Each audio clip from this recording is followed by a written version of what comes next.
ନମସ୍କାର। ଆଜିର ବିଷୟ ଘରେ ଠାକୁରଙ୍କ ମୂର୍ତ୍ତି ରଖିବା ନା ଫଟୋ ରଖି ପୂଜା କରିବା। ଆସନ୍ତୁ ଜାଣିବା। ଗୃହରେ ଆମେ ଠାକୁରଙ୍କ ଫଟୋ ଓ ମୂର୍ତ୍ତି ରଖି ପୂଜା କରିଥାଉ। ତେବେ ଅନେକଙ୍କ ମନରେ ପ୍ରଶ୍ନ ଆସିଥାଏ, ଆମେ କ'ଣ ରଖି ପୂଜା କରିବା ଉଚିତ। କେହି କେହି କୁହନ୍ତି ମୂର୍ତ୍ତି ରଖିଲେ ଅନେକ ନିୟମ ରହିଛି, ଅନେକ ବିଧି ରହିଛି। ସେ ବିଧି ପାଳନ ନ କଲେ କାଳେ ଅନିଷ୍ଟ ହେବ କି, କାଳେ କିଛି କ୍ଷତି ହେବ କି, ସେଥିପାଇଁ ଆମେ ଫଟୋ ରଖି ପୂଜା କରୁଛୁ। ଆଉ କେହି କୁହନ୍ତି ଆମେ ମୂର୍ତ୍ତି ରଖି ପୂଜା କରୁଛୁ। ଆଉ କେହି କୁହନ୍ତି ଆମେ ଏତିକି ଇଞ୍ଚିର ମୂର୍ତ୍ତି ରଖି ପୂଜା କରୁଛୁ। ଏମିତି ଅନେକ ପ୍ରଶ୍ନ, ଅନେକ ଭାବନା, ଅନେକ ଚିନ୍ତାଧାରା ରହିଛି। ସେହି ପ୍ରଶ୍ନର ସମାଧାନ ଶାସ୍ତ୍ର କହୁଛି ଯେ ଆମର ସନାତନ ପରମ୍ପରାରେ ଘରେ ମଧ୍ୟ ଆମେ ମୂର୍ତ୍ତି ରଖି ପୂଜା କରିପାରିବା। ମୂର୍ତ୍ତି ଏବଂ ଫଟୋ ଦୁଇଟି ଯାକ ମାନ୍ୟ, ତେଣୁ ଶାସ୍ତ୍ର କହୁଛି ଯେ ମୂର୍ତ୍ତି ରଖି ପୂଜା କରିପାରିବାନି ଏବଂ ଫଟୋ ରଖି ପୂଜା କରିପାରିବାନି। କିନ୍ତୁ ଆମେ ପରମ୍ପରାକୁ ଯଦି ଦେଖିବା, ପୂର୍ବ କାଳରେ ଘରେ ମଧ୍ୟ ମୂର୍ତ୍ତି ରଖି ପୂଜା କରାଯାଉଥିଲା। ବର୍ତ୍ତମାନ ଧୀରେ ଧୀରେ ସମୟ ବଦଳିବା ସହିତ ପୂଜାର ଢଙ୍ଗ ବା ନୀତିକୁ ବଦଳେଇ ସାରିଛନ୍ତି।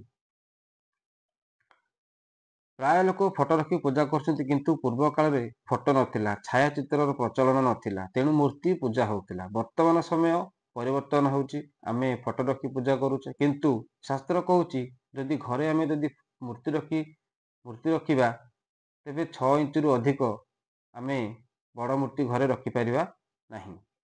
6 ଇଞ୍ଚ ଭିତରେ ସେହି ପ୍ରତିମୂର୍ତ୍ତି ବିଗ୍ରହଙ୍କର ଆମ ଇଷ୍ଟଦେବ ଗଣେ, ନାରାୟଣ, ରୁଦ୍ର, ଭାସ୍କର, ଅମ୍ବିକେ, ଆମ ପଞ୍ଚଦେବତାଙ୍କ ଉପାସନାର ପରମ୍ପରା ରହିଛି।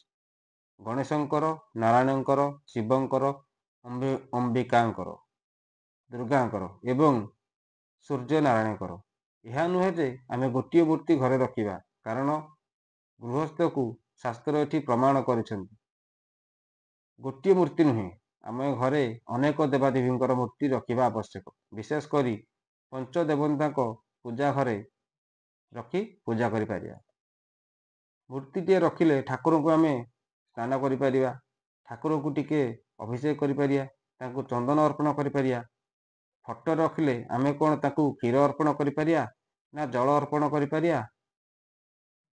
ତେଣୁ ଯଦି ଆମେ କହୁଛେ ଘରେ ମୂର୍ତ୍ତି ରଖି ପୂଜା କରିବା ବିଧାନ ନୁହେଁ, ତାହା ଶାସ୍ତ୍ର ଏଠି ପ୍ରମାଣ କରୁଛି। ଗୃହେ ଲିଙ୍ଗମ୍ ଦ୍ୱୟମ୍ ନାର୍ଚମ୍ ଶାଳଗ୍ରାମ ଦ୍ୱୟମ୍ ତଥା। ତେବେ ଦୁଇଟି ଯୁଗ୍ମଲିଙ୍ଗ ପୂଜା ହେଇପାରିବ ନାହିଁ ଘରେ, ଦୁଇଟି ଶାଳଗ୍ରାମ ପୂଜା ହେଇପାରିବ ନାହିଁ। ତେବେ ଗୋଟିଏ ଶିବଲିଙ୍ଗ, ଗୋଟିଏ ଶାଳଗ୍ରାମ ପୂଜା ପାଇପାରିବ।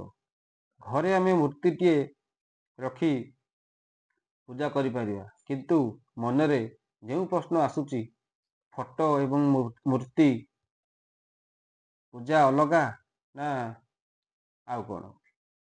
ପୂଜା ଗୋଟିଏ। ପୂଜାର ଅର୍ଥ ଆମର ଆତ୍ମାକୁ ପରମାତ୍ମାଙ୍କ ସହିତ ଯୋଡ଼ିବା, ଆମେ ନିଜକୁ ସମର୍ପଣ କରିବା। ହେ ମୋର ପ୍ରିୟ ଠାକୁର, ଆପଣ ହେଉଛନ୍ତି ମୋର ପ୍ରାଣ, ମୁଁ ଆପଣଙ୍କୁ ଅର୍ପଣ କରୁଛି। ନା ସେ ପ୍ରଭୁ ଆମକୁ ମାଗୁଛନ୍ତି ମୋତେ ଚନ୍ଦନ, ଘିଅ ଦୀପ ଦିଅ, ଭୋଗରାଗ ଦିଅ, ଫୁଲ ଦିଅ। ତାଙ୍କୁ ଆମେ କ'ଣ ବା ଦେଇପାରିବା? ସର୍ବସ୍ୱ ତ ତାଙ୍କର, ଆମେ ତ ତାଙ୍କର ବସ୍ତୁ ବ୍ୟବହାର କରୁଛେ। ଅନେକଙ୍କର ମନରେ ପ୍ରଶ୍ନ ଆସୁଛି ଯେ ମୂର୍ତ୍ତି ପୂଜା କେମିତି କରିବୁ? ସେ ତ ପ୍ରତ୍ୟେକ ଦିନ ପୂଜା ହେବା କଥା।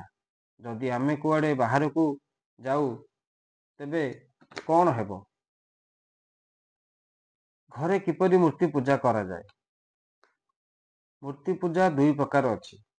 ଏକରେ ଚଳ ପ୍ରତିଷ୍ଠା, ଦ୍ୱିତୀୟରେ ଅଚଳ ପ୍ରତିଷ୍ଠା। ଘରେ ଆମେ କିପରି ପ୍ରତିଷ୍ଠା କରିବା, ଶାସ୍ତ୍ର ତାହା ପ୍ରମାଣ କରୁଛି। ଗୃହେ ଚଲାର୍ଚ ବିଘ୍ନେୟା ପ୍ରାସାଦେ ସ୍ଥିର ସଜ୍ଞ କାହା ଇଥୈତି କଥିତମ୍ ମାନ୍ୟ ମୁନିଭିଃ କର୍ମବାଦଭିଃ। ଘରେ ଚଳ ପ୍ରତିଷ୍ଠା, ମନ୍ଦିରରେ ଅଚଳ ପ୍ରତିଷ୍ଠା ହୋଇଥାନ୍ତି। ତେଣୁ ଯଦି ବି ଘରେ ଆମର ସୂତକ ଲାଗିଲା କିମ୍ବା ମୃତକ ଲାଗିଲା ଆମ୍ଭେ ପୂଜା କରିପାରିଲେନି, ସେଥିରେ ଆମର କୌଣସି ଦୋଷ ନଥାଏ। ଆମେ କେବଳ ମାନସିକ ସ୍ତରରେ ପ୍ରଭୁଙ୍କୁ ଆମର ପୂଜା ଅର୍ପଣ କରିପାରିବା। ଏହିପରି ଭାବରେ ଆମେ ଘରେ ମୂର୍ତ୍ତିକୁ ପୂଜା କରିପାରିବା। ଆଉ ଯଦି ଆମେ କର୍ମକ୍ଷେତ୍ରରେ ଯାଉଛେ କିମ୍ବା ବାହାରକୁ ଯାଉଛେ, ତେବେ ପ୍ରଭୁଙ୍କୁ ଭାବର ସହିତ ପୂଜା କରିବା, ପ୍ରଭୁଙ୍କୁ ନିଜର ସମର୍ପଣ କରିବା, ଏଥିରେ କିଛି ଅସୁବିଧା ନାହିଁ ଏବଂ ଦୋଷ ମଧ୍ୟ ନାହିଁ। ତେଣୁ ଏହିପରି ଭାବରେ ଆମେ ଘରେ ମୂର୍ତ୍ତି ରଖି ପୂଜା କରିପାରିବା। ଜୟ ଜଗନ୍ନାଥ।